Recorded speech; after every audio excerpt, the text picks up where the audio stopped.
welcome everyone to Wormwood Worship Center here in sunny Preacherwood, California.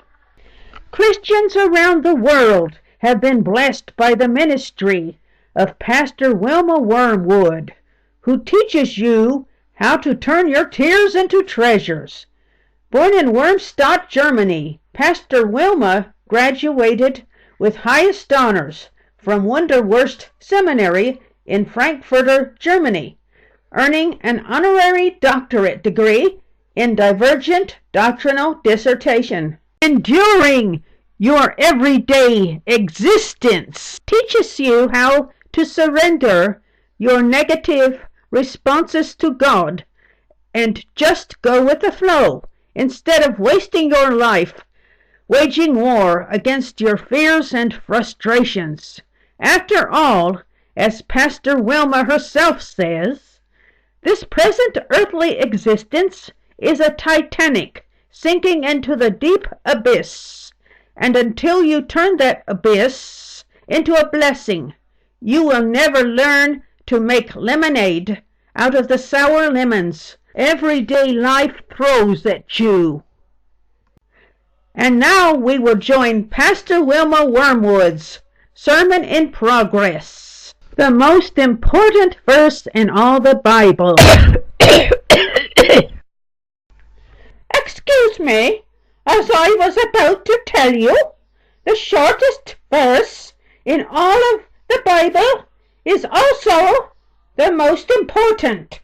John 11:35. Jesus wept. This verse is the foundation stone of Wormwood Worship Ministries, of which I am founder and president. And don't any of you ever forget this important point, or you will have to leave and go get your spiritual whipping somewhere else. The door of this church swings both ways. Before I say more, I would like to perform this ministry's official victory march to celebrate our victory over Satan.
I am the world's oldest living preacher, and the reason God has not seen fit to bring me home to heaven is because my wisdom is needed here on this earth.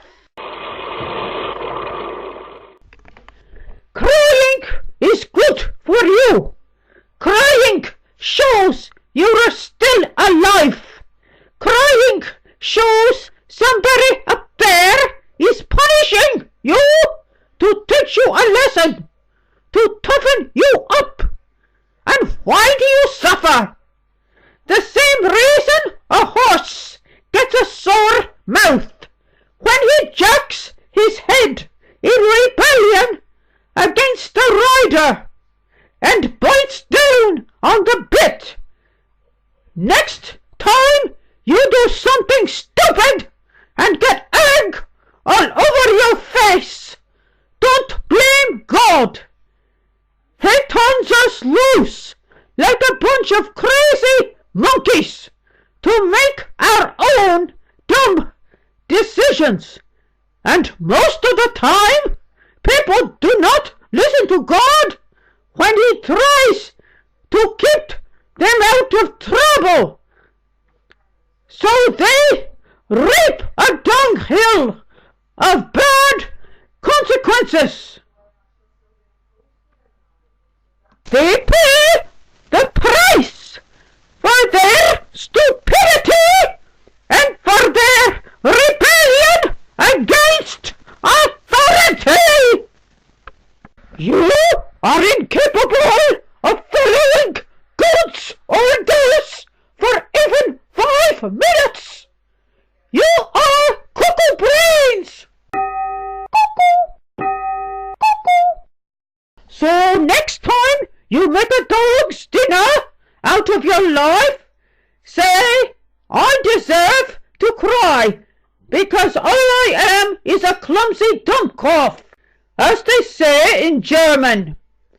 Jesus wept for other people, not for anything bad He did, because all He ever did was good. But you're no better than Jesus. If He cried, you should cry too. Now everybody I see out there is like that stubborn horse that would not listen to his master and ended up in the glue factory because he didn't do his duty as a good riding horse. If you cry here on earth, you will not have to cry down in hell.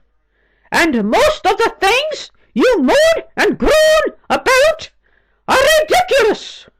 Some of you complain about your jobs or your boss, but it's your own fault that you've even got a boss. If you had studied harder in school, you would have owned the company you work for instead of having to say yes sir to some sinner. But it could be that your boss is being used to punish you for the way you have treated others in the past. If you picked on a classmate in your youth when you went to school, your boss might be treating you the same way. So don't be sad, be glad. If you take your punishment here on earth, you won't have to suffer it down in hell. It makes that boss very happy to be a minister of vengeance to teach you how badly you have hurt other people. When Peter denied Jesus, it made him feel like crying. But you deny Jesus 6 days out of the week. And when you come here, you backstab your brothers and sisters in the restrooms where you think that they cannot hear, but God hears you. Then you come out here and sit down on your duffs like spoiled brats and expect me to spoon-feed you your religion to keep you out of hell. Suffering is good medicine for bad Christians who need to grow up and learn how to cry with a smile even when they feel like rubbish. If you cry, you'll get a blessing in the sky after you die. The Bible teaches you to rejoice as you suffer the fires of great tribulation.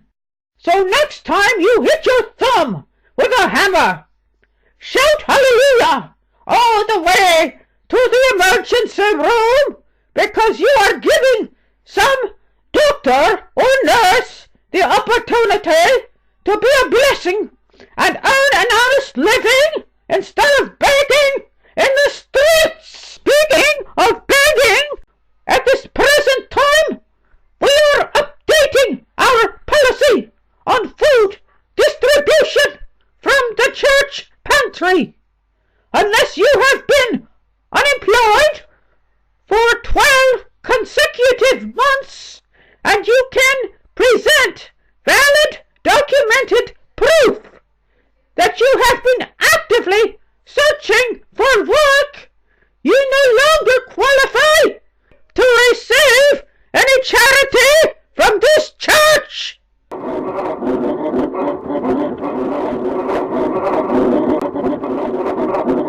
Silence! The Apostle Paul said, if you do not work, you do not eat. If you have no food, just pretend that you are fasting, and you will get a big reward up in heaven. Some of you need to lose weight anyway. I stick to a strict diet of sauerkraut and birdseed, and I march around my swimming pool 10 times before I swim 6 miles in it to stay fit enough to serve my Lord. A skinny Christian is a sharper tool in God's hand than a lazy couch potato. When I was a girl, we grew our own food, and if we didn't, we went hungry. All of you are so spoiled. You eat all day long. You do not exercise. Then you want me to pray that God will heal you when you start to fall apart. If you want to earn a free meal around here, you must first do your part to show that you are worthy to eat.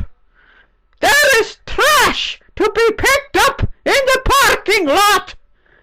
There are toilets to scrub in the restrooms. You can sweep the lobby. There are millions of ways you can earn your daily bread, but most of you are too slothful to do it. So why on earth should you eat?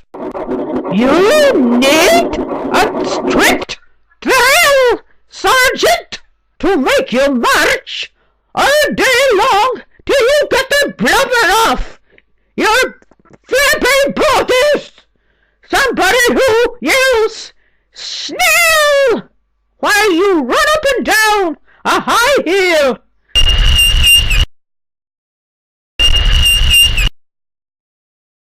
You complain because you do not get everything you want when you want it, and you have to wait a long time to see God answer your prayers. Perhaps He is tired of waiting on you hand and foot like a butler. You say there are no miracles, but the miracle is God puts up with you so many days in a row and listens to you whine and complain about the dumbest things that bore Him to death to have to listen to you.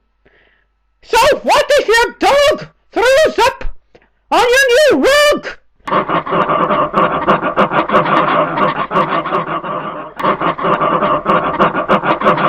Instead of crying over a dirty rug, rejoice because you get the chance to go to the store to buy a new rug and meet some worker there who needs you to tell them about Wormwood Ministries.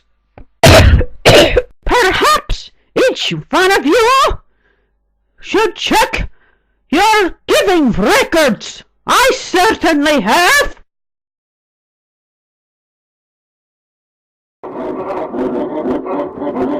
By not paying your tithes and offerings on time, you have not just failed me, you have failed God. No wonder he is too poor to answer your prayers. Now I am doing this for your own good. I know a great many of you by name. I am going to pray God's very best blessing on each and every one of you, the gift of patience in trial and suffering.